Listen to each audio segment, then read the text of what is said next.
Hello guys, welcome back to Learn with Ashu and this is the part 2 of Universal Adult Franchisee and India's Electoral System chapter.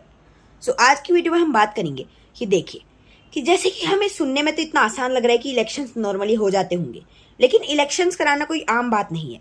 देखिए India इतना एक diverse country है, इतना बड़ा country है, तो इसमें इलेक्शंस कराना कोई ईजी टास्क तो होगा नहीं। सो इसके लिए इंडिया में इलेक्शंस कराती है ECI यानी election commission of India. So election commission of India को अपने आइडियाज मॉडिफाई करते रहने पड़ते हैं। क्यों करने पड़ते हैं?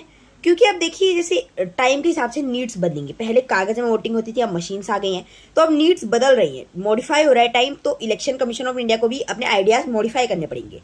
जैसे कि जो लास्ट इलेक्शन हुए थे लोकसभा के 2024 लोकसभा इलेक्शंस, उनमें बहुत सारी न्यू चीजें लाई गई थी, नई चीजें इंट्रोड्यूस करी गई थी।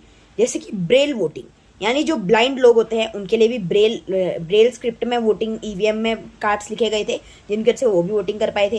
Postal voting was also available. जो लोग दूर दराज काम करते हैं वहाँ से अपना वोट पोस्ट में लिख के भेज सकते हैं। पोस्टल वोटिंग कराई गई थी। जो बूढ़े लोग हैं, फिर डिसेबल लोग हैं, उनके लिए व्हील चेयर और रैम्प्स का इंतजाम किया गया था ताकि वो पोलिंग बूथ्स तक जाएं। और इसी के साथ लोगों ने खुद कुछ लोगों के पास जाकर, उनके घर जाकर उनका वोट लिया था। तो अलग अलग तरीकों से यहाँ पे वोटिंग कराई गई थी।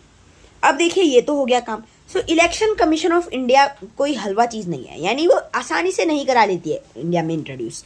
इंडिया में इलेक्शंस कराना बहुत ही मुश्किल टास्क है, जो कि इलेक्शन कमीशन ऑफ इंडिया काम करती है उस पर। सो इलेक्शन कमीशन ऑफ इंडिया की स्थापना हुई थी 1950 में। ये एक फ्री और इंडिपेंडेंट ऑर्गेनाइजेशन है जिसे गवर्नमेंट रूल करती है। Election commission of India main task क्या करती है?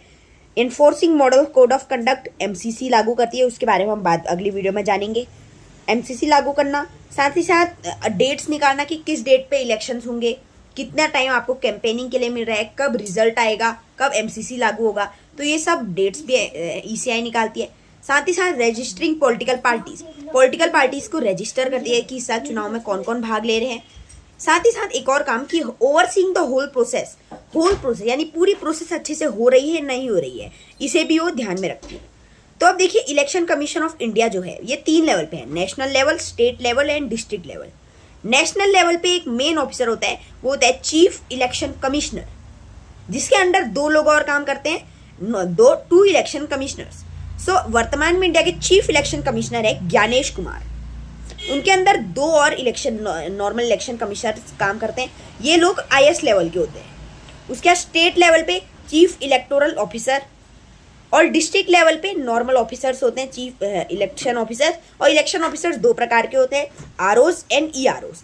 ROs वोटिंग कराते हैं और EROs रजिस्टर करते हैं वोटर्स को। Thank you for watching this video.